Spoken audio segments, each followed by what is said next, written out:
Do we have an opening? Do we have an opening? Warning, the following content may contain elements that are not suitable for some audiences. Accordingly, viewer discretion is advised. By the way, I haven't read that line off in a very hot second. Hi, guys. It's the Friday show. I gotta take that off. There we go. There we go. Hi. I'm going to get to the chat. What's up, Chris Barrett? What's up, Ricky Markstead? What's up, Mr. Gretzky? And this is the Cat and Chad and Mark show. Yep. We're going to talk about figs, some figs, and some gifts to people. Yep. And if somebody joins us, that's cool. Yes, Chris, you found Carlos. I see. I didn't change that yet. You're still Carlos. It's All right, Carlos. so we'll always love you. Then we're gonna be, and then we'll get into the Captain America. But first off, gifts for the fam. I got Carson something that I let him show on his channel, but I got Carson a Chase figure. Oh. Ooh. It's a Todd McFarlane Batman designed by Todd McFarlane. There you go. So he's what's the chase about it? Is it the gold label?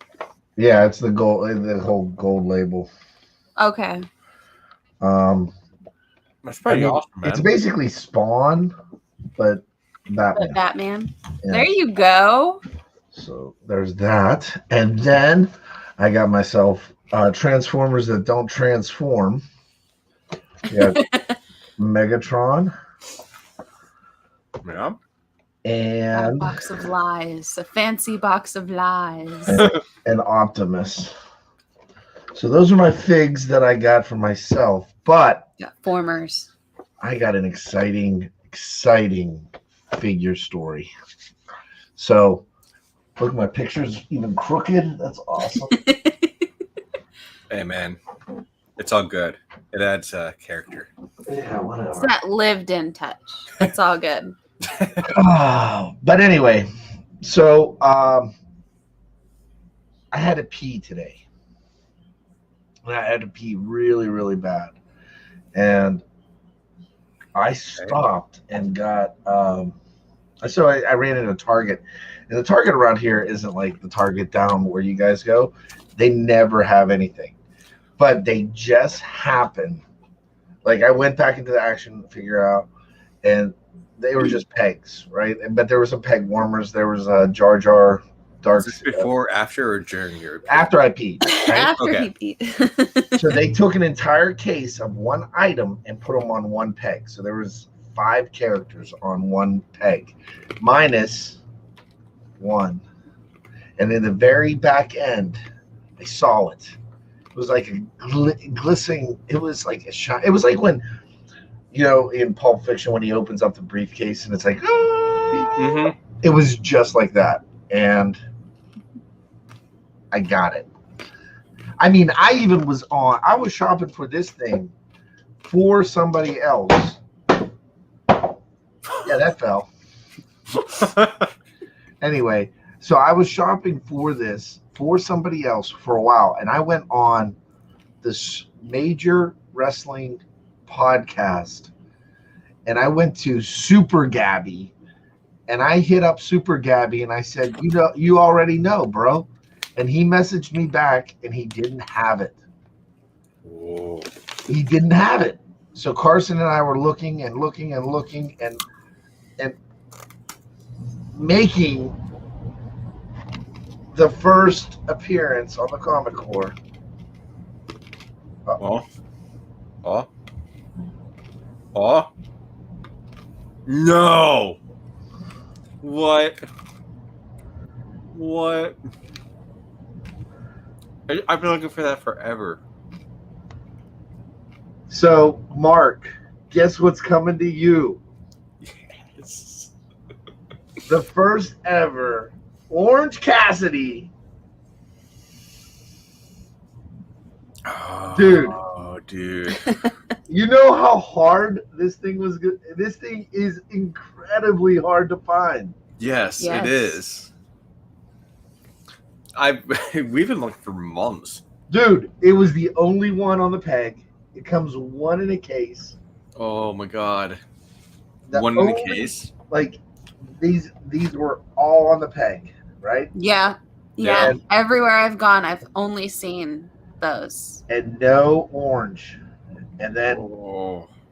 he came through, man. And I didn't even want to put this, like, when Drew dropped that snake eyes in our off air, that picture, I was like, I got something one up him. Dude, look at the t-shirt. It is actual cloth. Yeah. It's a picture of himself. Dope. Mm-hmm. And look where his hands are, Mark. In the pockets. Mm-hmm. I am so happy to say that this is coming to Indiana tomorrow. Proud to say. I called Carson. I called Kat. I said, I cannot believe I found this guy, and he is heading to Indiana. So You said don't tell Mark. Mark, don't open it though. Oh, it's not going to be open. This is That's gonna be mint. That's going to be mint. That's his baby. You can't let this baby breathe. And then on top of that, I'm going to find out where he is, and I'm going to get an autograph. Have him autographed right over top of his sig. Yeah. That's awesome, dude. Orange Cassidy coming. Look, I mean, he's got the torn jeans, the Jordans, 2 sets of hands in the pocket, jean jacket, t-shirt, sunglasses. The King of Sloth style is here. All hell. Orange That's Cassidy. Mark's superhero. I was so stoked to get that. And also, I found out earlier this week. Yeah. She wasn't supposed to tell me, but she got me an Orange Cassidy t-shirt that's coming as well. Did you get him the face shot? I got The one that he's wearing? Yeah, the one he's wearing. Oh my god, dude. You don't ever have to dress up. Like, you could just go around being Orange Cassidy, freshly squeezed every day. And nobody would know. Nobody would know. Nobody's going to know. Nobody would know. You're not going to know. Nobody's going to know. How are they going to know? Yeah. So, yeah, man, I was so pumped when I found that. That was awesome. And there's another thing. Chris Barrett's been saying a lot about the Tony Schiavone comic book. I'd be interested in reading that. But all right, Kat, let's talk. Let's talk what you watched this week. All right. So we had a bunch of big things all drop this week. Bunch of big things. So, of course, we all know that we're here for the Shudder exclusive film Slacks. We all know it. No, I'm kidding. But I did watch that, and I'll talk about that in a second. But Slacks came out. HBO Max's Justice League Snyder Cut came out. And, of course... Did you finish watching that without me? No. Okay. And then, because I knew you'd probably divorce me if I did. No. Disney Plus dropped Falcon and the Winter Soldier earlier today. And it's been a good tail end of the week for nerddom, honestly. I agree. Are you watching Superman? The current one? Yeah. No, not yet.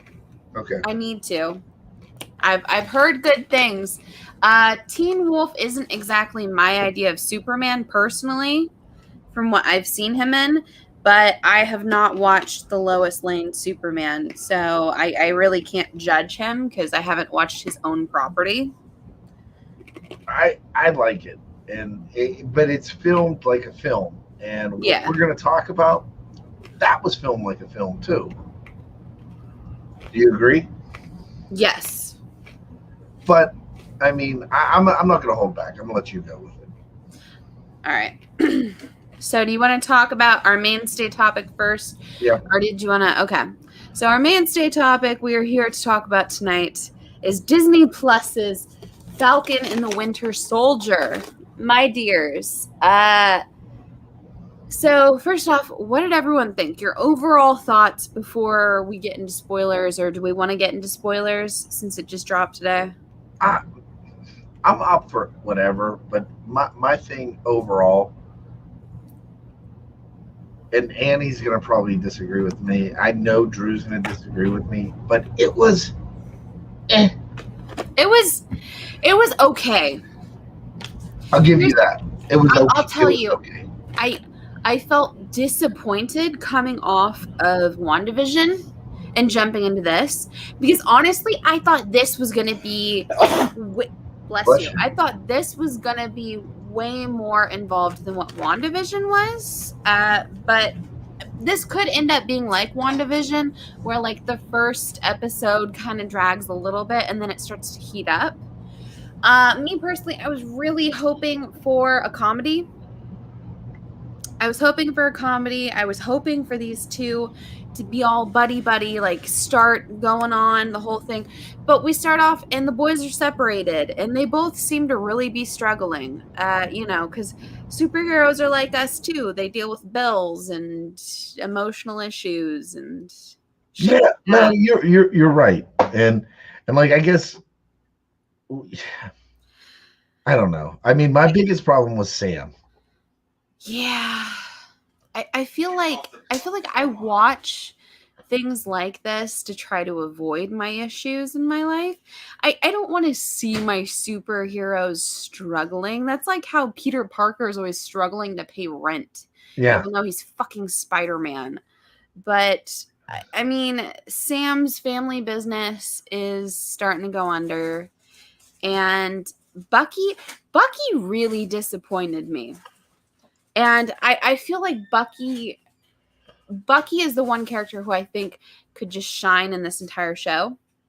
I love the idea of the 3-step system. I love his relationship he has with that old man, even though it's really messed up why he has that relationship with that old man. But I'm excited to see what comes out of this, shall we say. I think that when they introduce Sharon Carter, it's going to bring a whole different aspect to the show, right? Yeah. But as a first episode, WandaVision kept you interested. Yeah. Mandalorian had the big takeaway of Baby Yoda. Baby Yoda. The new Lois and Superman, the kid gets powers. I mean, everything has a reason. Something. It's got some kind of hook at the very end, at the very least. This is just kind of depressing. It's just kind of like, oh, hey, these characters are still a thing. Yeah. I was very disappointed. And Flag Smasher. Let's talk about that as a main antagonist. I mean, it was cool that you got the guy from that jumps around. What was his name? He has the springs. He's the Frenchman. He was in Winter Soldier. That's who they were fighting at the beginning. But then you're gonna have Baron Zemo. It was cool to see Don Cheadle in there at the beginning. But like, come on, man! You're giving up the shield. Then your family's business is going down, and like it's called Falcon and Winter Soldier. And the only interaction they had is when the therapist said, You haven't talked to Sam. You haven't responded to his texts at all. Mean, it's kind of like, oh my God. It was a very slow burn. Yes. And was it an hour long, Kat? I thought it was like 45 minutes, but it felt way longer than that. Yeah. It's just like, dude, okay, I get it. Sam, I get it. Sam's sister, he's been gone for 5 fucking years. So were millions of other people when they were literally snapped into nothingness. And you're going to say like, oh, well, when you left and you were fighting whoever for 5 years, I had to hold things together. Bitch, he got snapped out of existence. Yeah. Okay, I'm sure he's still dealing with that right now. But you're going to be a bitch about that? Oh my gosh. Answer your phone in the other room. No, Chris Merritt says George St. Pierre was. Like, I get it. I get it. Everyone has issues. Everyone has some sort of story, and you want to like ground your characters. I respect that, but at the same time, it's like I wanted to see these two characters rise up. I'm excited to see what can come out of this. But as far as a first first episode, honestly, if we didn't have all of these years of films before this, if this was our first rendition of the MCU, I would say this is complete garbage. Yeah, and like, you know what I think would have been cooler? Like, I know the MCU is all about continuity, right? And like intertwining. You just had a major event. You think for 1 second that these two guys don't know about what just happened on WandaVision? Oh yeah. They don't have any kind of things to tie into it. Like, and 1 second he's in Washington, D.C., and they're saying, where's Captain? I mean, I know they're hinting, they're teasing the whole, is Chris Evans or Captain America the actual Captain America gonna show up? Just like they teased in WandaVision. Is he on the moon? Yeah. I mean, come on. It was a little ridiculous. And I wish Red Wing, you know, when he I wish he had like a little bit of an eye, an AI. Yeah. Like a Jarvis type situation, but not. Yeah, like I don't care if he tweets like R2D2. I love the fact that he talks to him like Red Wing has a personality, but Red Wing does nothing except what he tells him to do. Ricky, just a robot. Ricky says, could it be that they wanted the first episode to be at the low point of each new episode will gear up? Dude, it can't go anywhere but up. I mean, it was not good. It was just depressing, honestly. It was like watching This Is Us. You know that? Oh my god, yes. Oh gosh, I mean, don't get me started on that. Every female I know wants to get they want to get depressed and they want to cry and they want to watch This Is Us with a glass of wine. I don't even know what you're talking about. It's a show about like these three brothers. It's about family. Yeah. No, it's 3 kids though. It's 2 brothers and a sister, one of which is adopted, and it's their like parents and like all the fucked up things that happened. And how the dad dies, and they all have issues. Why does everybody have to have issues anymore? I don't know. I know they did the reboot of Gilmore Girls a few years ago, and they made Rory a complete fucking train wreck of a human being, and that pissed me off to no end. Isn't she in she's in the new Mighty Ducks too, right? Alexis Bledel, yeah. I believe she is. Wait, they're coming out with another Mighty Ducks? Yes, they are. A TV series. Oh. Yeah, it's not going to be Mighty Ducks 4. It's not going to be Charlie coming back to coach or anything like that. He's in it though. Yeah. And they're asking him to help. I mean, he hasn't done anything since Men at Work, that garbage Man movie with his brother Charlie Sheen. True. Okay. So Estevez? Yeah. Emilio Estevez? Okay. He was good in that one show. I'm sorry, I had to get this out. I had to let it breathe. You're fine. He was good in the one show that religion's been Gene's side-eyeing you apparently. Look at this, dude. Tell me this doesn't look like straight up out of the cartoon. See, that looks awesome. My only issue is he doesn't transform. It's a former of lie. It is not a transformer. It's a former of lie. But he does have some cool accessories, like this cube that he can hold. There you go. There you go. Have you watched the Netflix Transformer series? I like it. I enjoy it. It's pretty good. It's pretty good. I mean, a war for Cybertron. Now it's leading into Beast Wars and all that. Just here's my thing, and I know Monday night is Modern Men, and they're doing a Snyder cut retrospective. Yeah. So you're gonna hear a lot of Drew bitching and complaining. Oh, of course. And right now, Lick me. I will say, WandaVision and Mandalorian had won, but this week goes to HBO Max.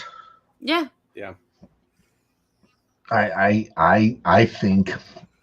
Now I haven't finished it, but as of right now, it's making a perfect trilogy. So how far are you into it? Because I know how far we're into it.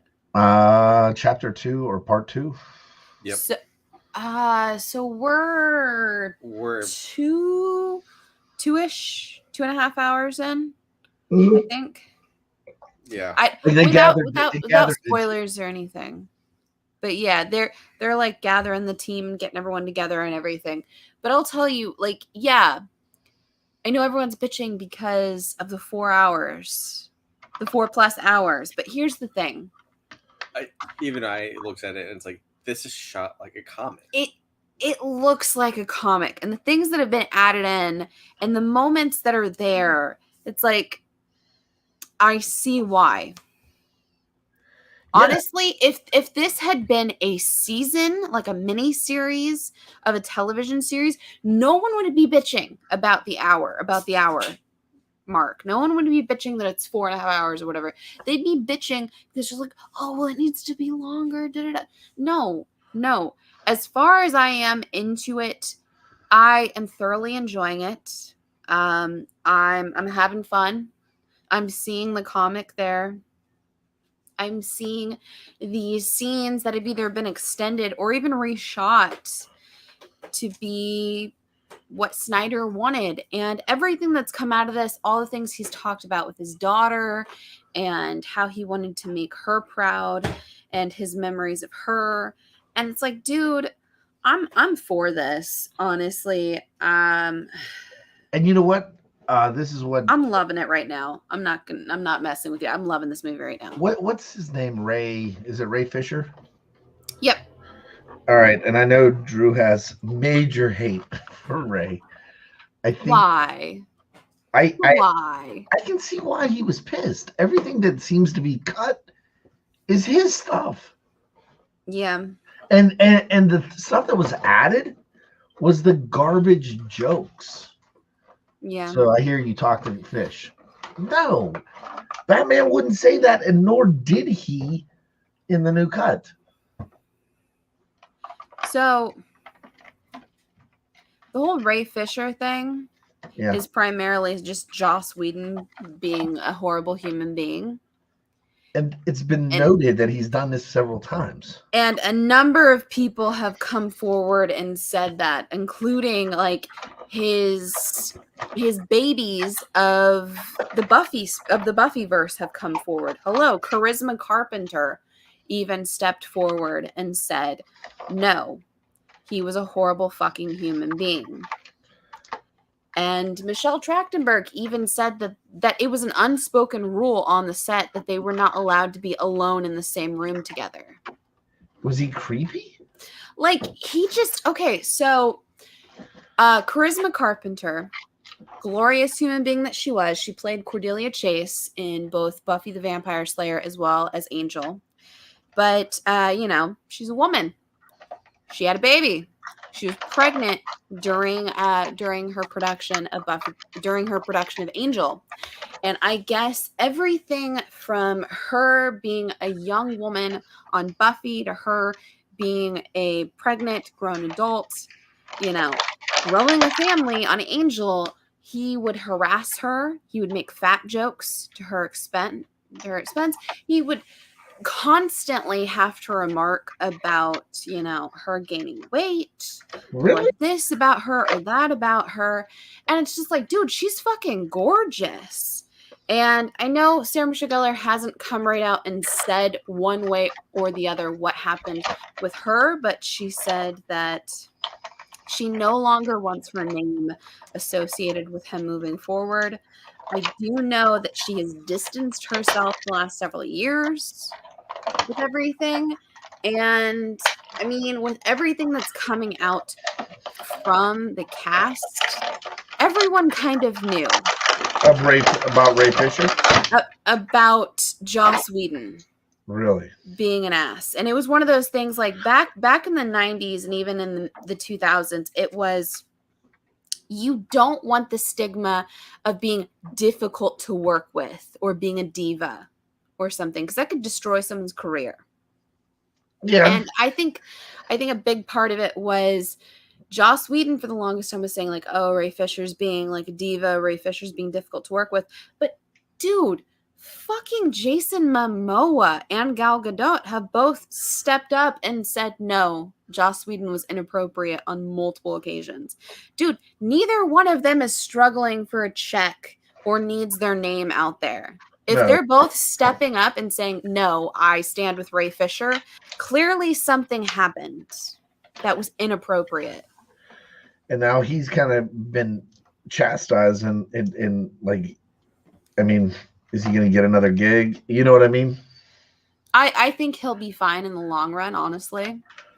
I think you give it a little bit of time with the Snyder Cut, with this whole release and everything, and I think he'll definitely he'll get more work moving forward. Will it necessarily be in the superhero realm again? I don't know. But from what I've seen, Ray Fisher did a good job as Cyborg. Chris Barrett says Josh Whedon is a washed-up douchebag. Good call, Chris. Yeah. Yeah.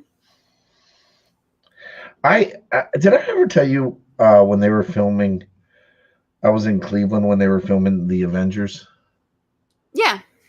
And I didn't really meet him, but he was at the same restaurant that I was at, and he came across as a complete diva. An absolute diva. Kind of like Legend. No, I'm joking. Legend, we're kidding. Love you. No, I a big heart goes out to Ledge because he hasn't been feeling real well for the past week or so. And I actually thought he was mad at me. I was like, I haven't talked to this dude forever, and I talk to him every day. Man, I'm so sorry, but I'm stoked. Dude, you think everyone's mad at you? Yeah, that's my thing. I know. It's okay. I have insecurity issues. I'm not mad at you, Mark. Chad, everybody works. When I didn't answer the phone at 11 o'clock this morning, it's because I was at work. That's why I texted you when I was in the bathroom, and I was like, hey, can I call you later? I mean, Carson called me back, and he was like, dude, why are you calling? What's up? And I'm like, I found Orange Cassidy. He goes, all right, thanks. I told you to pick up the phone. I looked at it at the desk. It's like, Chad's calling. I can't pick up, but Chad is calling. Yes, he was literally like, why is Chad calling your phone? I was like, I don't know. We're busy. I can tell you why I was calling. Yes. Can I share something? Like, since we got 6 people watching. Yes, you can share it. So Kat has, oh man, I don't have it. But anyway, I have 3 promo picks for something that Kat and I are working on. If you guys are ready, here we go. Ready. Do it. Mid-May Massacre. We got Kane Hodder, our buddy Michael Berryman. Oh, yeah. Bill Moose. Oh. And wait. Oh, we need to talk about a lost fan film with that one. And I also have, let me see if I can find it. I can announce it now, I guess. Where is it? We have the cast reunion and signing of Clive Barker's Hellraiser. There you go. We also have a Sci-Fi Channel face-off panel featuring R.J. Hattie, Rashad Santiago, and Rick Prince. The cast of Psycho Gorman. I guess that's a new Shudder show. Yeah. Creature feature panel with Evan McKenzie, Lynn Lowry, and David Duchamel and Lucas Kittner, talking about their Count Crawley paperback. And just likely okay.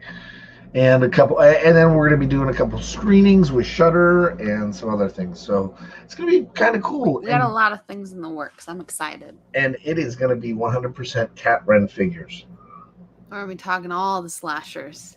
It's going to be cool. You know, growing up in a very conservative household, single parent household, my mom did not have time for nightmares, and she did not approve of scary movies or gore or anything really? Like that. Didn't at all. I'm not kidding with you. The first time I ever saw a real scary movie, it was at a sleepover. And when my mom found out about it, it was actually the original Jeepers Creepers. Good flick. And when my mom actually found out about it, she came back around to pick me up. Oh, she did? I was not allowed to sleep there after that. She found out that we were watching that movie, and she's like, nah, man. So she's coming home. Me and my one neighbor, his name was Dozer. His name was Dozer. And okay.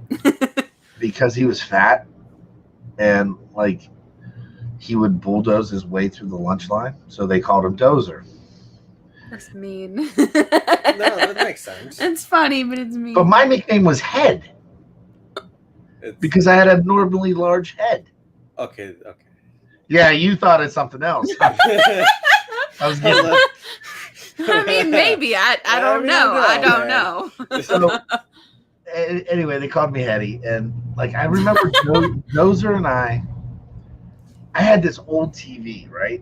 And it didn't have like I had a TV that I could take outside, and it had a tape player in it.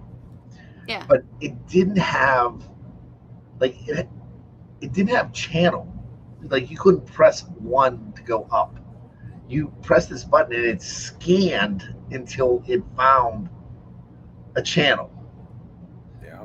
So you had to time it perfectly. You had to like press play on the VCR and then it would scan. But we used to go to the video store every single day because I think it was like $1 to rent a video. Yeah. And they would never let us rent anything. And then like one day my dad was like tired of always taking us, and he's like, why don't you guys just ride your bikes there? It was a lot different then than it is now because everybody's protected about shit. And like, so I was like, Dad, but he won't let me rent a movie unless you're with us. And like, this is the same time. I remember going to the store with a note to pick up cigarettes for like my grandpa. Yeah, they wouldn't let you do that anymore. They wouldn't let you do that anymore. You were allowed to go to the store with the note and pick up cigarettes. I mean, oh my God. Anyway, but one of my Freddie was my like favorite. I loved Freddie. Go ahead. No, keep going. I couldn't watch The Exorcist. It fucking Okay. All right, what was it? Was it the Catholic guilt? Yes. Was it the good? Yeah, it was the whole.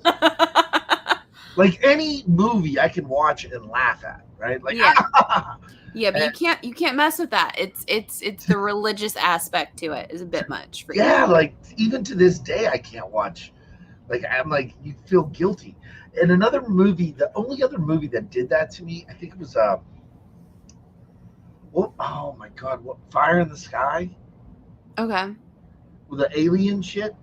Like it was like kind of on the Blair Witch like they found footage of these people being abducted and is it like from like Alaska and stuff like that? It was somewhere up in the I know what you're talking about. Like that kind of like fucked with me because where we used to live, like it was out in the middle of nowhere. Like we had to take a boat to get where I lived. Like, we didn't have a bridge. We had a ferry. Okay. Yeah. And, like, I remember, like, being on the ferry, and I would leave to go to work super, super early. And it's, like, dark. And you're on the ferry ride, so you get out of your car and drink your coffee if it was nice, but it was dark. And I just remember, like, oh, man, being terrified. But, yeah, like I loved scary films growing up, and I don't know, like, I think Blair Witch kind of changed the game, because there was there seemed to be a span of maybe like 4 years where everything was paranormal activity. Yeah. You never got any slashers. So Blair Witch was by no stretch of the imagination the first found footage film, but I will tell you, Blair Witch was the first one to market themselves to such an extent and make you believe that this was a real thing. Yeah. I mean, even more so than what like Cannibal Holocaust was. And Cannibal Holocaust went all the way to the court system. They wanted to indict and imprison the directors of Cannibal Holocaust.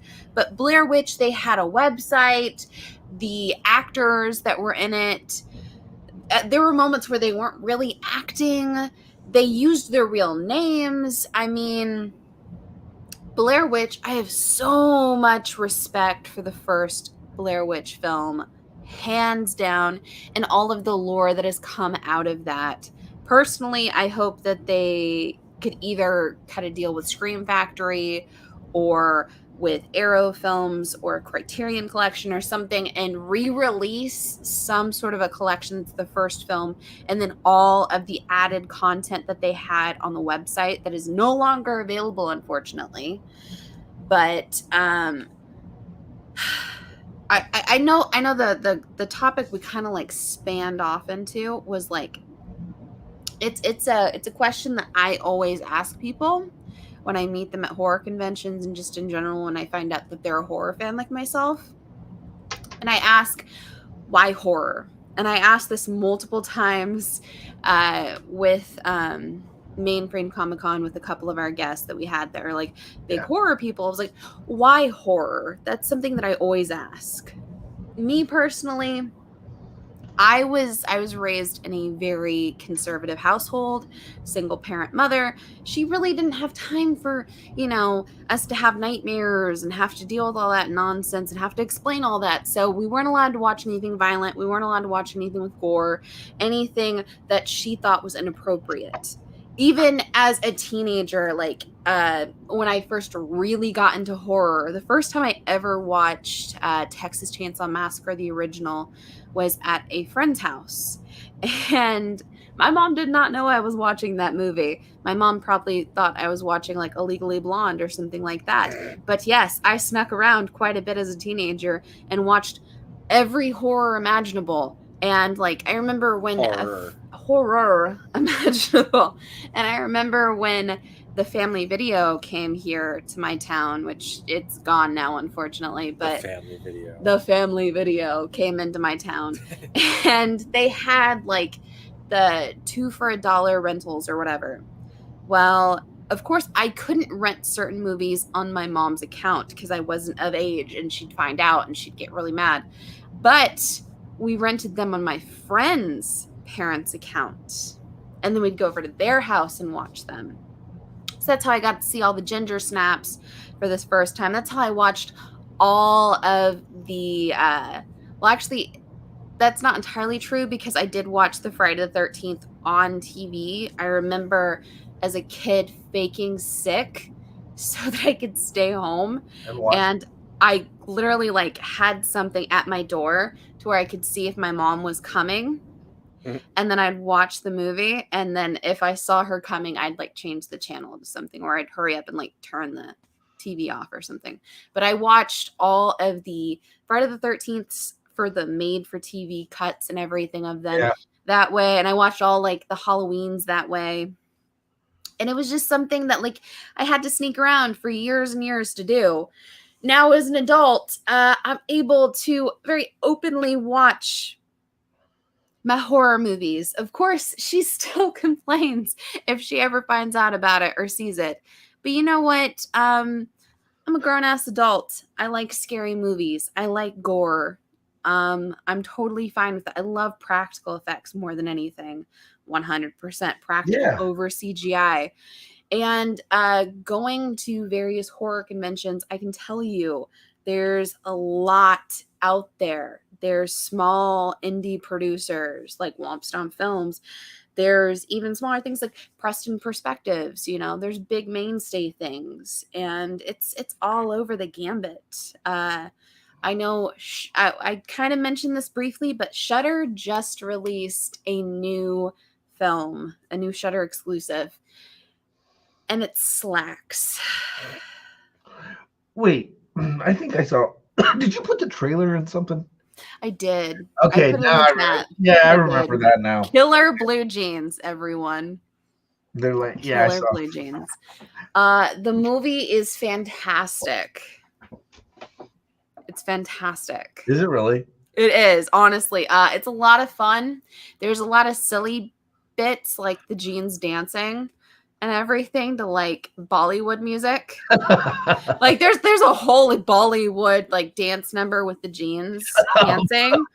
But I mean there's a whole like underlying story of like fast fashion and sweatshops and know where your things are coming from type thing and all of that, and what is it to be a good person versus a selfish individual. All of that's in the film, and it's all about a movie where jeans kill people. That's awesome. I when I saw the preview, hey Mark, question for you, man. Like, yeah, you don't talk that much. Like in general, like even like when we do our calls, you're like, he's just kind of there. You kind of, dude, like you have to have a little bit of like, I would say you have more of an attraction to the horror side of things than the comic books. Yeah, like Friday the 13th, for instance. I remember watching that. I was like 9 years old. I watched the whole movie. My mom didn't. I mean, my mom cared, but she didn't really like know or care at the same time. And at the time, she was also dating somebody named Jason. So that fucked with you? What fucked with me even more is that there were woods in our backyard. And he had a smiley rubber face mask that he put over his face, and he came out of the woods with it. And he came through the window in the basement as we were watching this movie, for instance. And then from that point on, it fucked with me, and I can no longer go to Walmart and see the smiley face in there. It does fuss with him. I will turn around and leave. Dude, awesome. I remember when I was a teenager and I worked as a cashier, and we had those smiley face stickers. I worked for Kroger, and he got really mad at me because those smiley face stickers. Yep. Does not like them. Does not like them to this day. That's awesome. Yeah. But you have a lot in common with Chad with the whole religious guilt with movies. Yes, you do. How? Dude, I got weird. Your mom. Okay, so his mother told me, about my mom? And I quote, watching these kinds of movies, isn't that like inviting bad things to happen to you? Karma. She tried to sit me down. She did. And she said, Katie, I love you. I care about you. My son clearly cares about you. She's like, I just don't want to see anything bad happen to you. Watching horror movies. Is going to invite evil into my life, according to her. She bought me a cross. Well, I mean, I love her for that. Listen, she means well. There was a guy, I just remember like childhood experiences and shit. And like, I honestly like one of like, so you, what movie would you say influenced you the most? Like that is your childhood. They rap out, you know how like Legend, his all-time favorite is like Back to the Future, right? Mm-hmm. So like, what is like the one movie from your childhood that like influenced you the most? Me personally, and this is probably something that no one on here has seen. I know he's only seen it like probably once, but Project Alf. You mean the from the TV show? Yeah, it's a made-for-TV movie that's a continuation of the Alf the TV show, and it's basically like the way the TV show ends is he gets taken by the military, right? Okay. To, possibly be experimented on, dissected, whatever. Horrible fucking ending. So they wrapped that up years later with a movie called Project Alf. I do have it on DVD, but I remember my brother and I had a VHS copy of this when we were kids, and we watched this thing until like our VCR ate the tape. And there's so many like fucked up adult jokes that we didn't get as kids that 100% shaped my sense of humor today.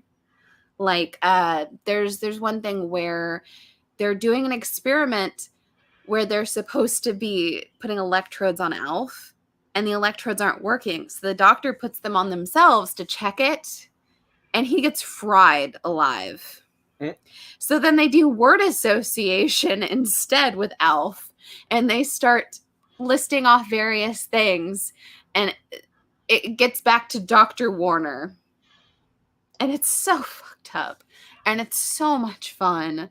And it's clearly not appropriate for kids, but it's a movie that he and I watched a million times that I would probably argue the most for today as an adult, 100%. But right. there's even like horror elements in that movie that you don't expect. How about you, Marky Mark? I'm trying to remember the name of the movie. What was it about? What's it about? So, like, this couple goes to like So this couple this couple goes to a town, right? Okay. And then they park their car, and then all of a sudden the engine's gone, and then there's like a weird sort of like infection or something like going on. And dude, okay, this movie came out like 97, 98. Okay. I don't remember the name of it at all. But what influenced me the most about that one was there was a dog in a church that all of a sudden out of nowhere just went and like scared the shit out of me as a kid. There you go. So, but it's like I don't remember the name of the movie, and it's like it was a weird it was kind of like a mix between quarantine, the infection. Can you think of a movie that you've seen a million times that you're like, this is my end all be all? As a child to an adult. Oh, the end all be all, Godzilla. Really? Which one? The one with Matthew Broderick in it. There you go. I watch that all the time. And there you go. I thought it was really hilarious that they even had the Taco Bell dog going through the drive-thru on his tail. Yo quiero Taco Bell. my favorite movie as a kid was Goonies, and out of the Goonies, the one that I related to the most was Data, because I always was like trying to make shit like Spider-Man webs with yarn and all kinds of weird shit. But when we first got our license, when I got my license, we were driving. Wait a second, I wasn't driving. when this story happened, we played baseball everywhere. Yeah. And we went to this place and in this town, and my dad's like, that dude's a Satan worshiper. I was like, what are you talking about? He's like, no, seriously, that guy's a Satan. And my dad knew this guy, and this was like far away from my house, but the guy had like a cobblestone house, right? So it was awesome, a ranch, right? And on every rock was an upside down cross. He would a little less awesome. Okay. Now this is where it got fucked up, is when because people used to go to his house to watch him cut his grass, because he cut his grass in his giant black robe and a goat skull with horns. Right? So this dude was like out there. So I remember we had a game, and after the game, we had there was these two girls with us, and my buddy had this beat up I don't know what it was, a K car or something, and it was a piece of shit. And he's like, "Hey, we should take the girls That's up how there." everyone's teenage car is. Yeah, right. And he was like, we should ride up here and show them that house. I don't know, maybe just to get them scared, whatever the case may be. It was a nice night. So we drive up there. Right hand to God. This is a fucking true ass story. Fuck it. So we get up there and we drive by it one time. We drive by it pretty fast. And I was like, oh, there it is. There it is. So we're like, okay, let's turn around and go back and check it out. And everybody's like, I can't see it because it was kind of like dusk, you know, and I can't see so we drive past again and we're blaring the horn, right? We keep on tooting, hoping the guy comes out. And I can even remember what the fuck song was on the radio. It was Killing Me Softly by the Refugees. Oh, that's a good one. So we go past this house, beep, beep, beep, and the song's playing, and he turns around and we go back past his house and he puts it in neutral and he's like vroom, vroom, rubbing his engine up and he blows the horn and then he puts it in drive and the car doesn't go. It completely just stalls. This dude had a detached garage. Like, I think he was a truck driver or something, right? Well, he was a truck driver. I'm telling you a little bit of the story, but the fucking garage doors. Was he Jeepers Creepers? No, dude. On his office. This right hand to God, because he got in the fucking truck. So the garage door opens up, and all you can see is headlights, because now it's getting darker, right? No. This is the truck that he pulled out in. Swear to God, if I had my hold on. We're calling Twyla. Okay.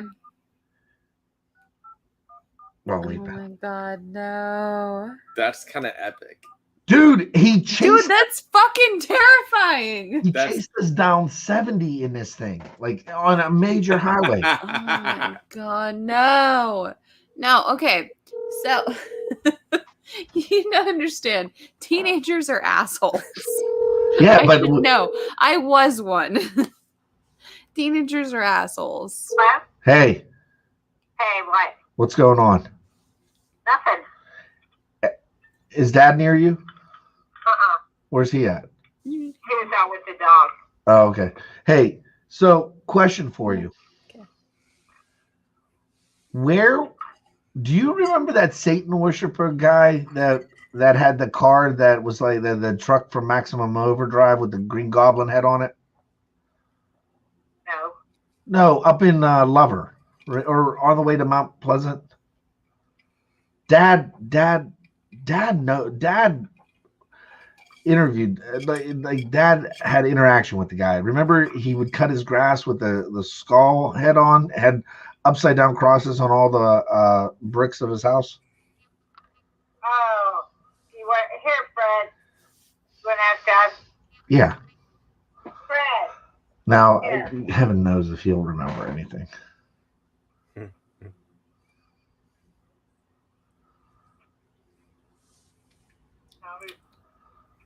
This is how they interact. It's 11 o'clock. Howdy. Hey.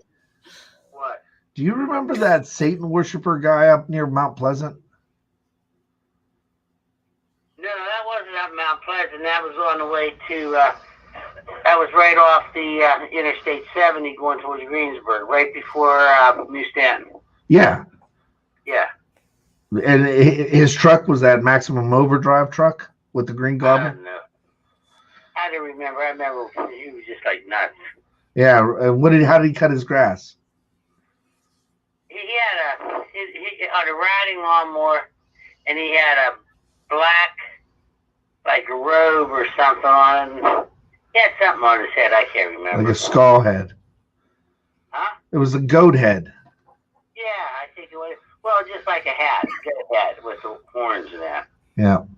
Why? What about it? I was just reminiscing. Did you tell Jenny about it? No, she's in bed.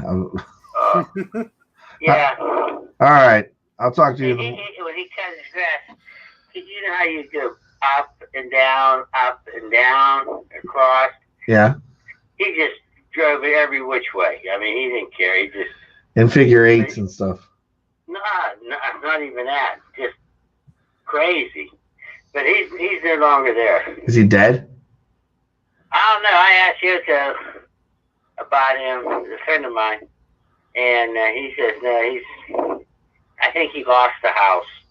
You know, somebody like that, they'll lose the house because they don't make payments.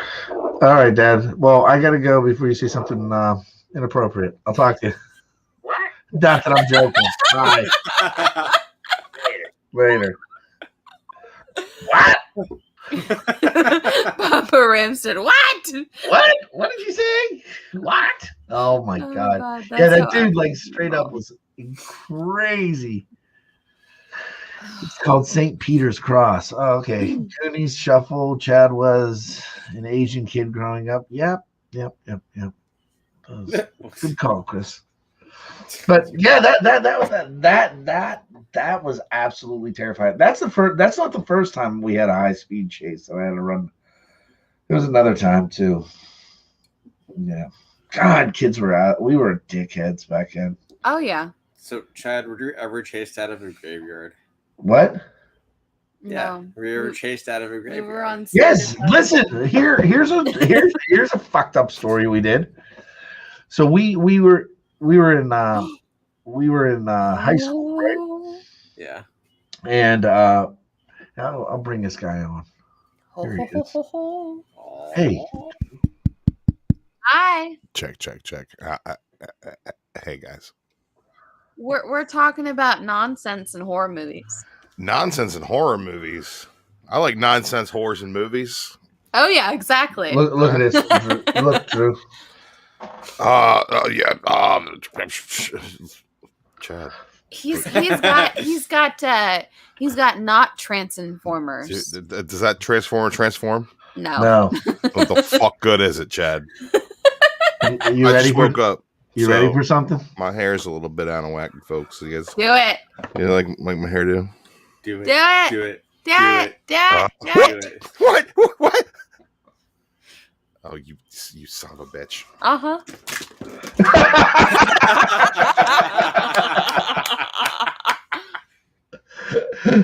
I knew it was gonna happen. Did he just leave? I that's badass.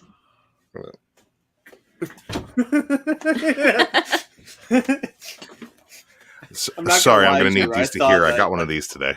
I saw, man. That was awesome. Drew, Yeah. I thought that for the rest of the show we're going to see a chair. You're like, you son of a bitch. Yeah, I You just thought left.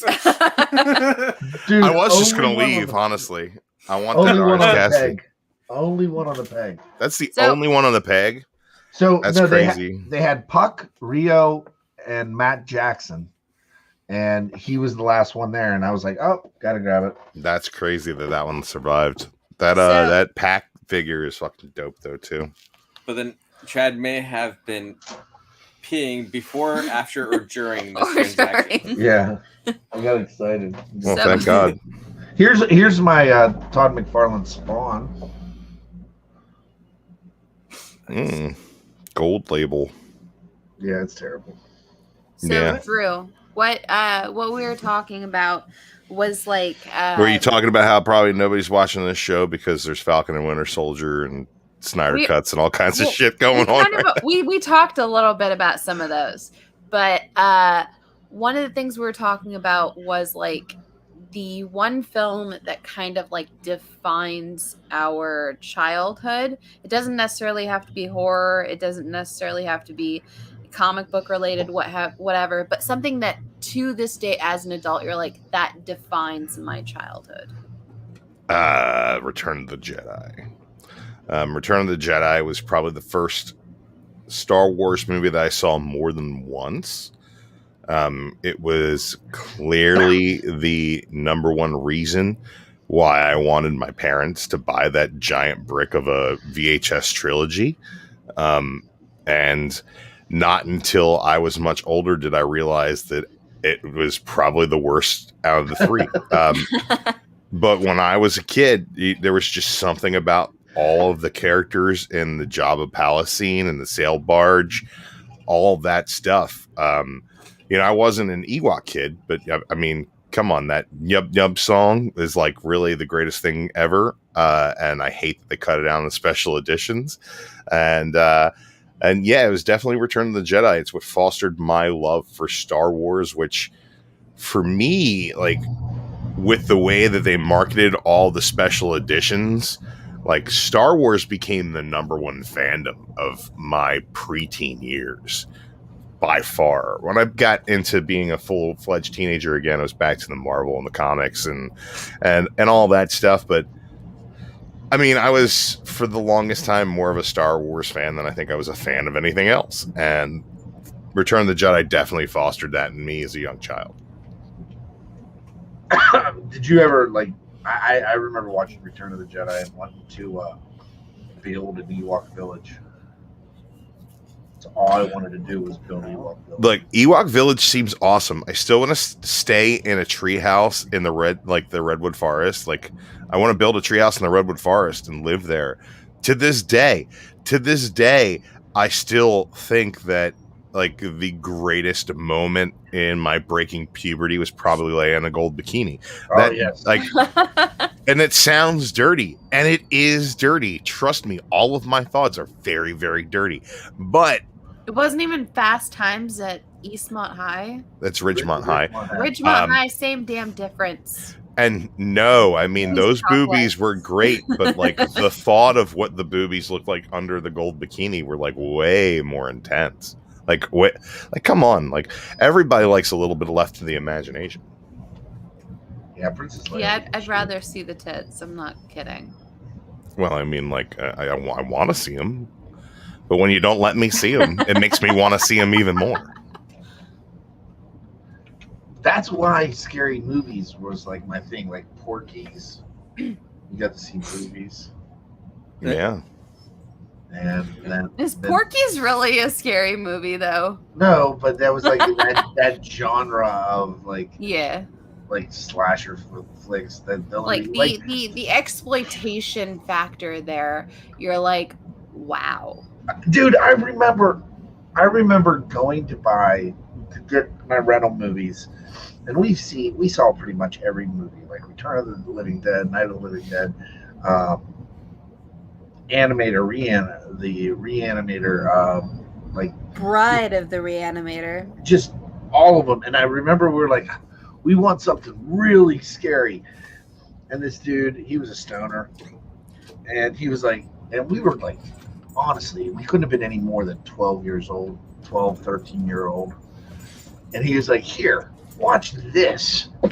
And he goes behind the curtain and gets it. And we're like, uh-oh, this has got boobies in it. Yeah. So I joke around about I Spit on Your Grave, but that was the first time I saw that movie, and I'm like, yeah. It was like weird since like, should I kind of like this, but yet I kind of don't. It's kind of weird. Let me ask you guys this. I was just speaking to somebody about it earlier today. Not to change the subject, Chad. Okay. But this harkens back to the video store topic you were just talking about. Is there anything that screams Friday Night more to you guys? I mean, Kat, I'm significantly older than you. Chad, I'm significantly younger than you. Neither of those statements are very true. Mark, you're just here. Okay. We're all of an age where Friday night means really one thing to me. And, well, it means two things. It means pizza and a blockbuster night. Like yes. that, the fact that kids these days will never know the joy, of their parents going, oh my God, okay, pick out one, and then getting together with your brother and sister and like figuring out which one you're gonna fucking get, right? And then sitting all down together as a family to watch that movie. Now it's like, it doesn't matter how many kids you got. They all have their own screens. They all have their own logins for your streaming apps, and everybody goes to their own room and watches what they want to watch. Alone with headphones Right. in. Yeah. It's not the same. It just gets me to the point where, like, if I had little kids right now, of course I'd be limiting that screen time, and of course I'd be funneling them to watch the same things together, just for like family cohesiveness. I think that grabbing a pie from the local spot and sitting down and watching the shitty movie your sister picked from Blockbuster, it was a fantastic way to spend a Friday night, even if it was one of those Mary Kate and Ashley fucking movies. Like, you're like, oh great, we're gonna watch this instead of Indiana Jones. But our lips are sealed. I've seen them all, man, and none of them were any good. They were all glorious. How about when it transcended videos, and you would go, we knew when games were coming out. Yeah. And I remember going like to the store and like renting the video game on a Friday, because if you rented them on a Friday, for some reason there was a deal that you got the extra day. You have to if you rented it after 7:00, you got it. You didn't have to be back till Monday. Yeah. And you're like, oh, I could beat this game. You were determined just to. Ain't nobody beating a game in a weekend. Like, you had other stuff to do. You had soccer practice. You Dad would be like, turn off the goddamn Nintendo. We gotta go. I wish I had one. I have them somewhere. I remember going to soccer, and for some reason, water just tasted better out of the thermos than you would have. Yeah, because they put methamphetamines in there to keep the kids going. And then when they introduced Gatorade, oh my god! Wait, that was college. Sorry. I remember Gatorade actually being in a glass bottle. Yeah, you remember that because you're old as fuck. Gatorade was in a glass bottle. Yeah, it was. Lots of things just come in glass bottles. Early 90s, like late 80s. Yeah, it was like 80, 86, 87-ish. I remember Gatorade in a glass bottle. I was a small child at the time. So wait, does anybody remember Pepsi Clear then? I remember Pepsi Clear. Yeah, it was called Crystal Pepsi, bud. Yeah. Yeah. So it tasted have you guys watched tasted the terrible. documentary on Netflix yet? The new one that just dropped this week? What's that? It's called The Snyder Cut, and it's on HBO Max. I watched it. No. Okay, so we got on the subject of Blockbuster. We're on the subject of new things that have come out this week. So they have a new documentary on Netflix that's the last Blockbuster. And it's literally the fall of Blockbuster. And it's going through that might as well be called the rise of Netflix, since it's on Netflix. No. Dude, it even explains how it's not Netflix and how Blockbuster almost purchased Netflix and passed, which huge fucking loss on their parts. But it was it the red boxes? It was like a little bit the red boxes, a little bit Netflix, but actually the stock market that killed Blockbuster. In 2008. You know what, folks? I just checked out the YouTube page, and there are only 3 watching us right now. There are 5 thumbs up and only 1 thumbs down, which means that a lot of people probably didn't even know that we were live. So I'm going to share this out again. There you go. Yeah, we're gonna share it out. I'm gonna take it to the tweets. But no, I remember being a teenager and sneaking around and getting all the horror movies. I love horror movies. Uh-huh. They got horrors in them. All the horror movies. You hear something really funny? What? I remember riding my bike to the movie rental, and we convinced the person behind the desk that renting an unrated cut of Leprechaun on VHS meant that we were allowed to watch it because there was no rating. Dude, I always wanted to see the Leprechaun movies. 9-10 years old at the time. My mom would never let me rent them. Oh, no. But the guy behind the desk was like, you got a good point. There's no rating on this, so I can't really card you for this. Oh, my gosh. Unrated Leprechaun. So what's wrong with you, Mark? You're an asshole. It's fine. No, you know. the asshole part was returning the movie and it was not rewound.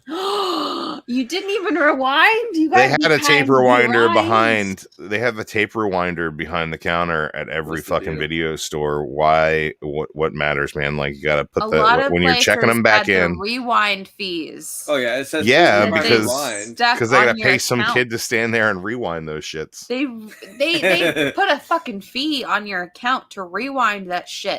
Yeah. they did. Rewind the shit. Otherwise, your parents are gonna be paying for that, and they're gonna be pissed off at you. It was like 75 cents to have it rewound. Oh my god! You know what? 75 cents is less movies you're watching. Nah. That's pretty true. It's 75 cents a less movie, Mark. Nah. See, the reason why is because I put it on someone else's account every time. You're an asshole. I was a dick when I was a kid. No You're lie. a dick now. You are a dick. I married you. Look, I think the one thing that they really missed from that documentary that I didn't watch, they probably didn't miss, is the fact that when the video rental stores switched to the DVDs, you couldn't skip the goddamn trailers. Oh, I know. Oh, yeah. So you got to put a DVD and you got to watch 45 minutes of trailer to get to the fucking menu to see whether or not you're going to watch the movie or not. Like, that to me was a bit egregious, and I hated that shit. And the thing is, occasionally you get those movies where you're like, oh, Blockbuster is now selling their movies, and like, that's $5.99 for that movie I loved. Yeah, but it still has that unskippable fucking trailers on it forever. For the duration of your life, they're on that disc. So you gotta watch them every single time. Worst part was you could fast forward it, but it would stop and play the next trailer. Yeah, that's true. Do you guys remember when your Blockbuster closed? Yeah. I remember. Yep. I still wish I had my Blockbuster card. We never had a Blockbuster. We only had a Family Video, but we all had like 30 like mom and pop video shops. Okay. Well, the mom and pop video shops around here died real quick because not only did we have 2 Blockbusters, but there were 3 Hollywood Videos in town. So it's like, yeah, I liked Hollywood Video because they had a lot more game selection, so you could go rent more games. And this is like, I guess this wasn't until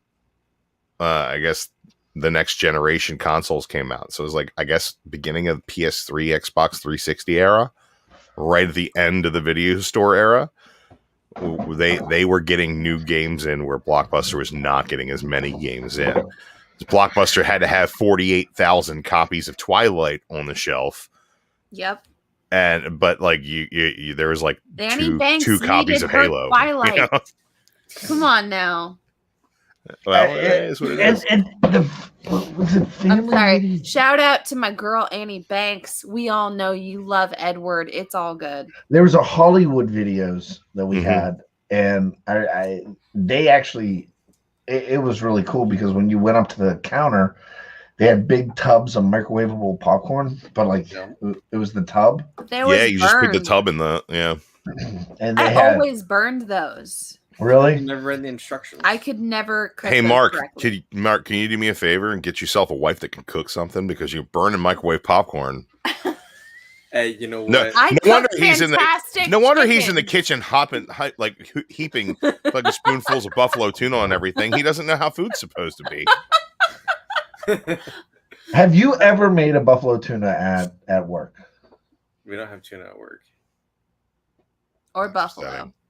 We've got tuna at work, man. It comes directly from Cape May. Some dude drives it down from New Jersey. It's like giant. Some dude drives it down. Dude, like honestly, I'm telling you, this is the best fresh tuna you've ever had in your life. Like, it's so fresh. You can cut a sliver off of it when it comes in and just eat it. It's delicious. We serve it sashimi style. It's delicious. Alaskan fisherman here.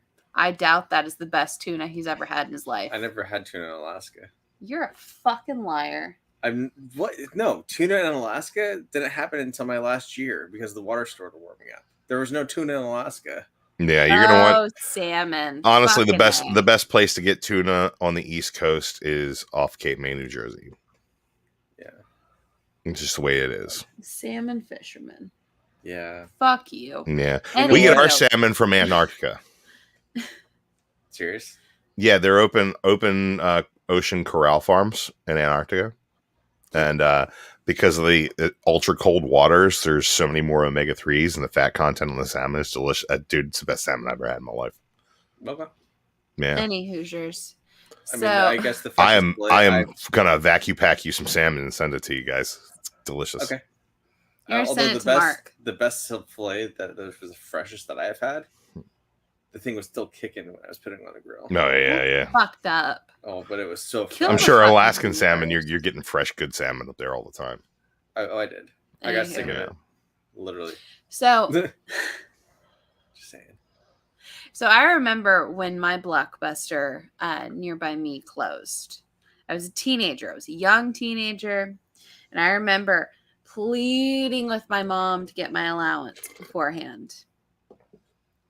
Went there. So go in there and hit that bought- clearance I rack. bought all the movies. So I bought, to this day, my favorite B-rate horror movie that I love to no end. I will argue to the ends of the earth, but Venom. So this is a movie that has to do with possessed snakes that infect a guy, and he goes out to kill everyone. Isn't that what St. Patrick's Day is for? I thought it was about Venom. AIDS. Eh. Fantasticness. I thought that was I also really got red. like The Hitcher and just all sorts of crazy. The Hitcher. Yeah, you remember the Hitcher? Crazy. No, I remake remember The horror Hitcher. films. Yeah. I bought them all. Hey, did you guys Much to my mother's chagrin. read comics this week? No. I want to talk about something in comics. Watched a Can we bunch talk of about movies. something in Yeah, comics? let's talk Say about it. some in comics. All right, cool. So this is Captain Marvel number 27. Put him on the big screen. Wah, wah, Yeah. wah. Dude, so in Captain Marvel 27, like she's got it rough, man, because she came back from this alternate future and she broke up with what's his name? Rhodey. Right? So she's single and she's like, oh no, I'm gonna like just live my life, and then she's like, I gotta get out of the house. Jessica Drew's like, you gotta get out of the house, and her like new half sister from the Kree's like, you gotta get out of the house. So she gets out of the house, right? And she Should deal with breakup. she doesn't drink because she is definitely she is not she's not drinking because she's like alcoholic. Then like Stephen Strange gives her this like cocktail that's magic or whatever, right? And then the next thing you know, she bangs Doctor Strange. So he date raped her? No. Doctor Strange. She bangs Doctor Strange. He's as confused as Doctor ever. Strange. But look, they seal it with a smooch. They're You like can do they better. double down. They double down on it. You think Doctor Strange can do better?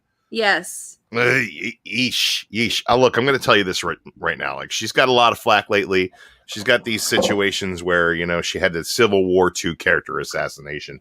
But in the history of comic books, Carol Danvers is one of the all-time hotties. One of the all-time hotties. You got to go back to the sash and the black suit and look at it that way sometimes. But man, Carol Danvers, all-time hottie. And she's got like culture, aren't you? ultimate power. What? You're for the culture, aren't you? Not yet. No, I just woke up. But she's an all-time hottie, man. Like, say what you want about Carol Danvers. Like, even when she's got like the military lesbian haircut, I'm like, yeah, give it to me, Carol. Nah. Sorry, that's the way it is. Nah. That's why Rogue's so hot, because when she stole her powers, she also stole a lot of that booty. Rogue's fucking hot. Rogue don't Yeah, need but she wasn't Carol that hot Danvers before to she be took hot. Carol Danvers' powers. Now she's like super hot. Rogue's smoking hot. And now she is, because she got half that Danvers in her. I'll say what I want. There's only 3 people watching. They don't care. I've said it before. I'll say it again. The one thing that I'm really excited about Carol Danvers being in the MCU is the fact that Rogue might show up someday and take all of her powers away and just be a boss bitch, because I love me some Rogue. Ain't no boss bitchier or bossier than fucking Brie Larson, baby. Fuck Brie Larson. Yeah, I would love to. Give me the opportunity. I don't need a lead pipe. I've got my own pipe. I hate Brie Larson. You can hate her all you want. It doesn't mean that she's not absolutely fucking gorgeous. She is. You can bang her all you want. Just I wouldn't. I wish I could. Jesus, you're gonna need a crowbar to pry me off of her. Go for it. I'm sorry, True. I would go for it. I put all my chips in that basket. I have no problem with that. Love me some Brie Larson. She's adorable. But everybody hates her. She's something. Who hates her? I hate her. Why? Don Cheadle hates her. Don Cheadle can fuck off. All right. Oh, you're War Machine. You show up in the first 5 minutes of Falcon and the Winter Soldier. You don't even wear your goddamn suit. Fuck off, Don Cheadle. Should go back to Hotel Rwanda with that shit. That was a good movie. I never saw it, but he was in it. I can tell you that much. It was a good movie. Don Cheadle. Don Cheadle hates her. Oh my God. So what other book, man? What other books? Yeah. I didn't read it yet, but the X-Force has this really cool Liefeld cover. There you go. Look at that. And I was like, that's ugly. I'll buy that. Deadpool looks cool, at least. This is a lot of stuff about Quentin Quire, and he's had issues with dying and being resurrected.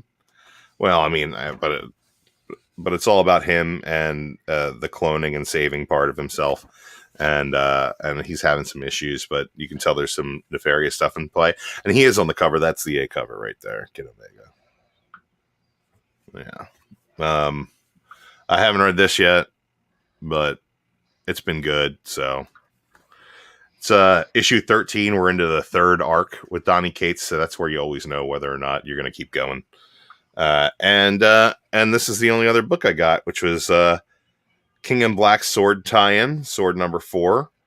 This is how the X-Men stuff's tying into King in Black, and I'm reading both King in Black and all the X-Men stuff, and I'm enjoying it. So can't wait to dive into that. But more than anything, I picked up toys this week.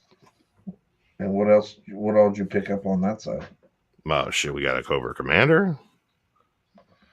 Yeah, we got oh, you're not gonna stand him back up. We got a Din Djarin here.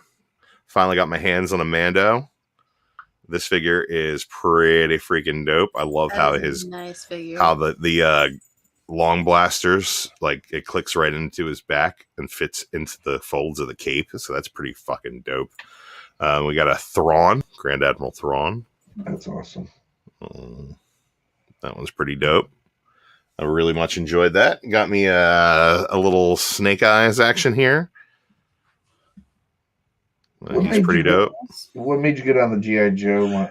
What made me go down the G.I. Joe hole is like I saw Cobra Commander at GameStop, and I was like, I was not going to do these until I found the Snake Eyes, and then I was like, well, Cobra Commander's dope. I'm picking him up.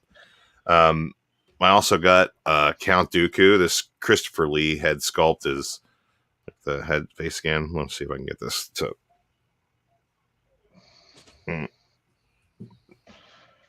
Nope. There we go. When's the Bad Batch supposed to start? I don't think they've even started shooting it. So. Oh, really? That'll probably be a while. And then I got Snake Eyes at the LCS, and my buddy Ian, who runs the LCS, he's like, oh, I didn't know you were doing the G.I. Joes, because I'll order some Legends from him from time to time. And I was like, I'm only doing specific G.I. Joes. You know, I'm picking up the Cobra guys, and then I want the Snake Eyes, so I picked up Snake Eyes here. Cobra Commander's the first one I got. He's like, what else are you looking for? And I said, I really want the Destro. And he's like, oh, I just saw the gold-faced Destro at the Walgreens down the street. And I'm like, yeah, I really want the original silver Destro. And I'll be damned if about 1 p.m. today he doesn't send me a text that somebody brought this in. So I went and picked it up. I don't like the pimp version of that, though. I do, but I really wanted this one instead. Like classic. I like that special edition Destro, and I like that we're getting some repaints and some different stuff there. But it is great. I love the fact that these all scale together because they're all Hasbro figures. So like Winter Soldier here, standing next to Mando, they look like they're from the same fucking universe. Yeah. It's like Cobra Commander looks like he's from the same universe as well. And I think the Star Wars Black Series look a lot like the MCU figures, but I think they all really scale well together. They're all 6 inches. They all got the they're all like a 6-inch base. Like some of them are a little higher, a little lower than that, but based on who the figure is, you're going to get a lot of variation there. But they do a great job, man. I love the Legends. I love the Black Series. The Hasbro's doing the G.I. Joe now, which is they scale perfectly. And I got a couple of the Power Rangers too. They scale perfectly as well. All the articulation's really good. The quality control is on point. The paint apps are serviceable. The textures are really nice. And I think that for $20 to $30 a figure, you're getting the best deal that you possibly can. And I get really angry when I see cool figures from like McFarlane because they don't scale properly and they don't articulate properly and they make me fucking angry. But like beyond that, I think they're pretty cool.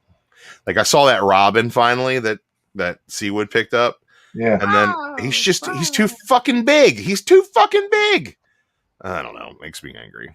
I think he sits well with the McFarlane guys. Yeah, he does. But overall, they are all too tall. Like that's what I didn't like about the original DC Multiverse figures. But the thing I loved about like all of the DC icons is they were all 5-inch figures. So it's like I love those figures, but they don't scale well together. Here, let me get you an example. I'll be right back. Dude, my favorite out of those DC Icons figures line, hands down, is the Mr. Miracle that they had. The Mr. Miracle out of that run, straight up from Dark Side War, but just glorious figure. So this is my DC Icon Superman. I love this figure. He's got great articulation. Like the paint app on his cape is really cool. It's a really well put together figure. The head sculpt, I don't know if you'll be able to see it. The head sculpt on this guy, the face sculpt is really good, right? Yeah. Oh, the McFarlane one is terrible. But look how tiny he is compared to the Marvel Legends, right? And I love this that they ended this line, the Icons line, and every time I find one that I don't have, I pick it up because I really love this line of figures. Has like some of my favorite figures in my collection. The Batgirl Burnside is an Icons figure, but like this guy he's dope. He comes with a Cal X, right? And he is a really dope figure, but he's just too fucking small. Whereas like the McFarlane Superman is too fucking big. They're too big, man. So and like they still have the deceased. Yeah, I don't need all that shit. They're not the right fucking size, man. They're not the right size. Make my shit scale together. I want to have crossover battles, man. Yeah. I want to have crossover. That's the whole reason of buying these toys, so I can pose them in ridiculous ways, and so they can fight each other. Right, and as of right now, Superman just looks like a fucking midget. Like you get super drunk and you have them fight each other. The Mexican standoffs. Dude, I get drunk and I have my action figures fight each other. It's the greatest thing ever. Do you do it on Mark's chest? Do you like? Holy shit! Mark's what? No. If like Mark was laying down, like No. While we're talking about their dirty times, if you could take me off the big screen. Oh, sorry. Let's not do that. I don't want this conversation to be with my face on it. Well, never mind. Any losers? But anyway, Chris Barrett says he got the Ultimate Edition of Charlotte Flair, and then he says he got rapey with her shoulders. Wait, he said he didn't have to get rapey with her shoulders. He didn't have to force her shoulders. Who was the wrestler that had the shoulders mannequin? just went. The head? No, Al Snow. Not Al Snow. This one was like a puppet. He had a puppet. Rocco was the puppet. Oh, Mr. God, I don't remember. Garrett? Mr. Garrison. No. Mr. They- Garrison They have from South Park. They have a new You're welcome. series, and it's China Goldberg. China comes with Rocco, and they actually have a Build-A-Figure, and the other ones you get the pieces to build the wrestler. I forget who it is. Man. Jesus, I have no idea, man. They're making China figures? Yeah. Why? Well, they weren't going to promote her at all in any capacity because of her drug-addicted porno days at the end of her life. Because they were like, how do we, make this family-friendly and then show somebody who, if kids Google, the first thing that's going to show up is her, like, throating a bunch of dudes while she's all high on meth. And that's, like, a good point Paul Ellering. from them. Paul Ellering had a puppet. Yeah. A puppet? Yeah. Wasn't Paul Ellering with the Legion of Doom? Yeah. I gotta pull it. I'll get an image. The Road Warriors? And he had a puppet? I don't remember that, man. I just have a black space in my memory, I guess.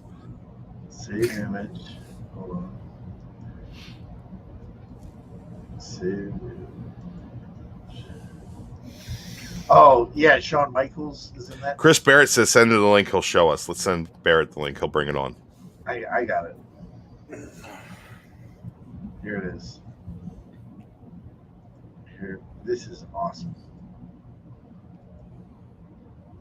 Here is the Paul Ellering.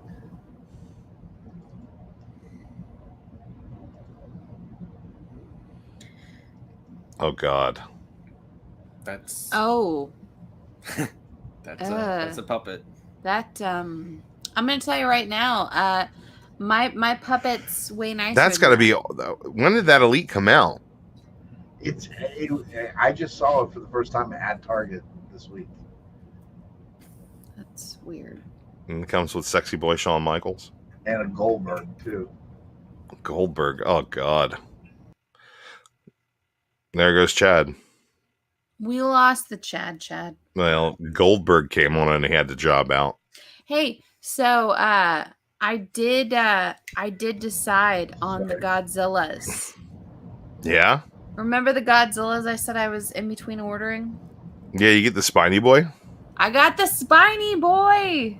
Awesome. Annie's gonna be so excited. He That looks like Alien. He looks. Fuck you. He Yeah, looks fuck you, Mark. glorious. What the fuck? That's not Godzilla. He looks glorious. I'm super excited about it. Chad, no, I got the no. Godzilla you said No. I should get. No, I want that guy to be running through those cardboard boxes in black and white film. That's Godzilla. I'll make some cardboard boxes for him. Hey Drew, look 'cause at he's this. coming home. This one's bad. Where is it? Barrett says Rocco doesn't stay on the hand. I have a Charlie McCartney doll. Do you want me to go get it? No. Why, it's creepy. He kind of is a little creepy, I'm not gonna lie. I think I'm gonna put him on one of those. That's actually a badass looking figure. Look how like I'm a got little the white afraid of beard. that doll. Yeah. I like the look of the figure, but then again it's Goldberg, so I have no need for him. But hey Drew, why don't you tell everybody I about almost picked up the Kyle O'Reilly that has like the hands for the to make the gang sign for the Undisputed Era.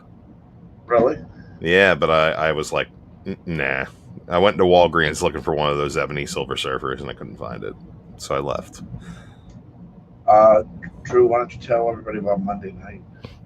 Oh, Monday night we're going to be fostering the return of Modern Men. So the two of you guys that are in the chat right now, that are watching, one of them's probably us, the other one's Chris Barrett, and you should go ahead and watch Modern Men, because we're going to be talking about not only the Zack Snyder Justice League, but the Justice League from the New 52. Jim Lee on the art, and your boy Finger Guns Jeff Johns pew pew on the story, and we're gonna delve into that for the return Red, why of don't you Modern tell Men. us about Sunday night? Sunday night, my dears, we have the show of Is It That Bad, starring Mark, myself, and the glorious The Boss, Annie Banks, Hey, you where put me we first. talk about stuff of, is it that That'll be bad? the last time, Mark. Talk tonight. I enjoyed it. This week, Talk. we're talking about Mark's pick of Velocipaster. It's Ooh. fucking terrible. So, What's it current, I believe it's on Amazon Prime. I think it's on Prime. So, Have you? currently, Yeah. Have you read the currently- description of Velocipaster, Chad? No. You've Let's never, just read. Look, oh, I'm gonna pull up. dude, you need to watch Velocipaster because it's glorious. It's glorious. Let's just put it this way. I have raptor claws. Okay, I'm gonna read the IMDb description right now of this movie, and you're gonna want to watch it immediately. Yes, Okay. you are. You are. gonna wanna watch Velocipaster it immediately. from 2018.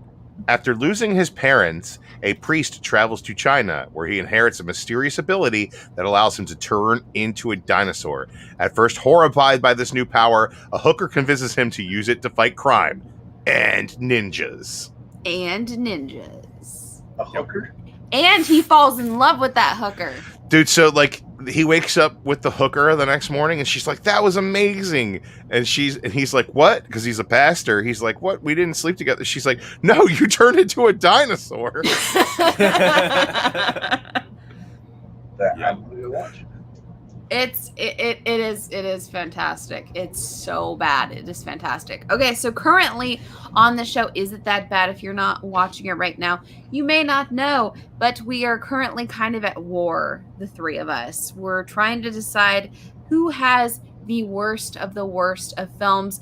I am the reigning It's you, champion of Is It That Bad right Yeah, now. it's I you. have unseated Dude Bro Party Massacre 3 with Hogzilla. Mark said his favorite movie of all time was Godzilla. Hogzilla. No, Godzilla with the Matthew Broderick. Broderick. Look, I'm going to tell you right now, that movie is not that bad. And that's not a bad movie. The soundtrack. It's not a good is movie. Awesome. It's not a bad Come movie. with me now. Da-na-na, Mark You know- used to like got a lot of Diddy in it. Okay, you know how awesome the soundtrack was? I'm sure if I look hard enough, I can find it on tape. Well, Yeah. Mark, I have it in one of those, what's it called? The binders full of DVDs and CDs somewhere. CDs, all that nonsense. Oh, But no. which by, like, All as that soon as I music. switched over to like all digital for my music, like I got the Apple Music on my phone, so I don't ever have CDs in the car or anything.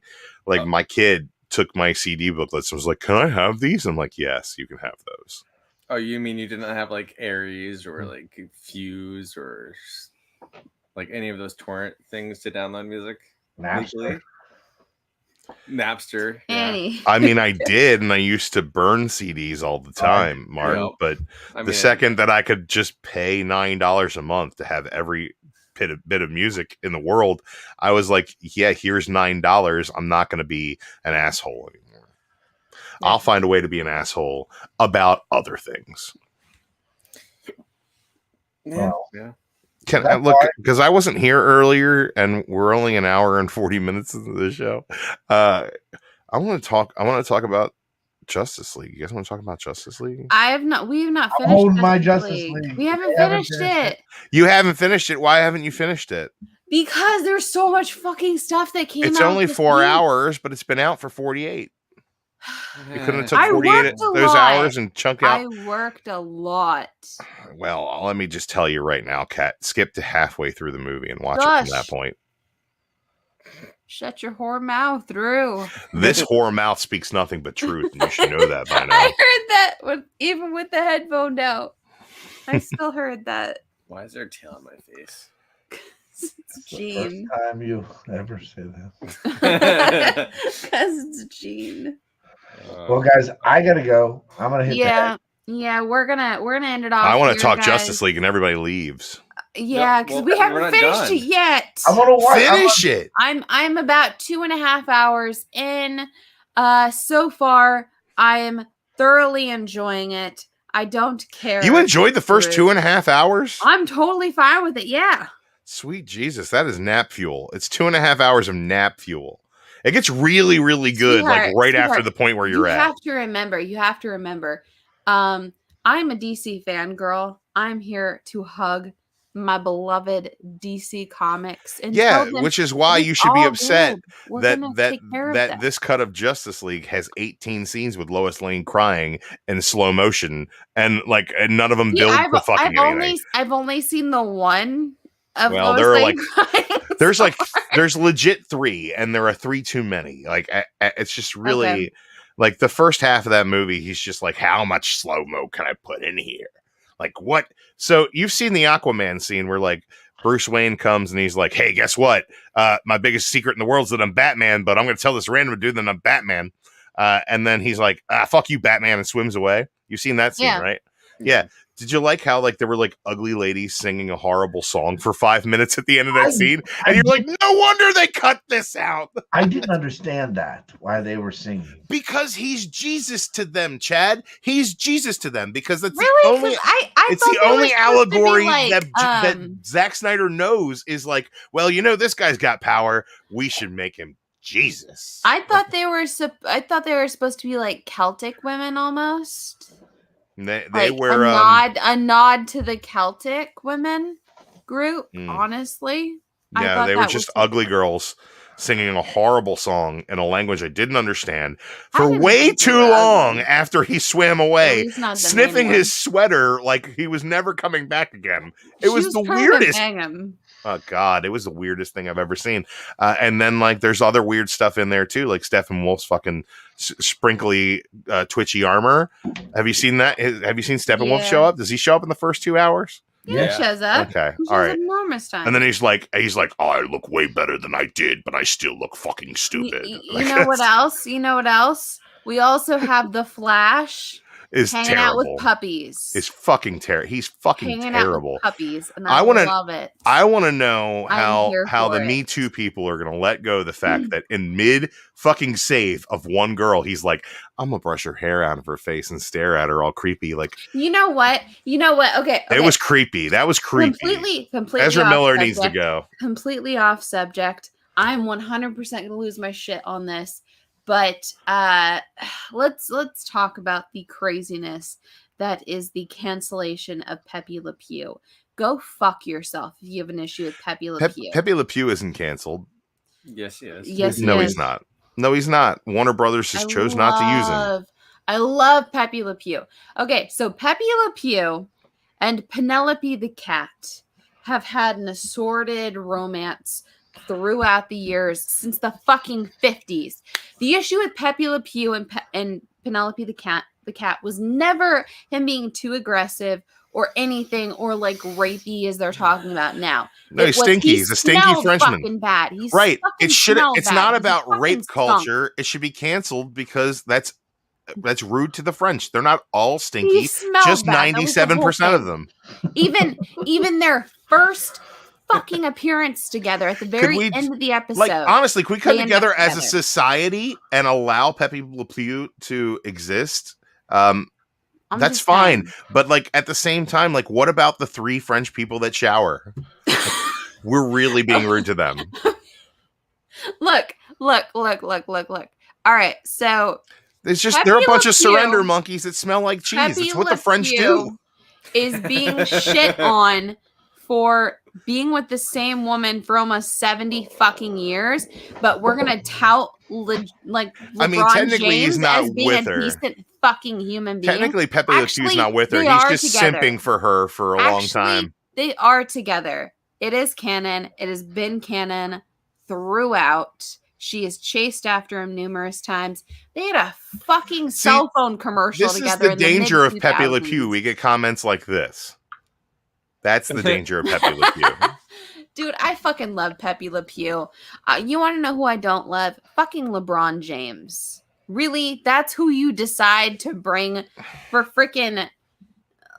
Really? Why? You know what? Every time I want to shit on... Why does he have to be... Carson's a big LeBron fan. I love Carson, but Carson's wrong. Modern man.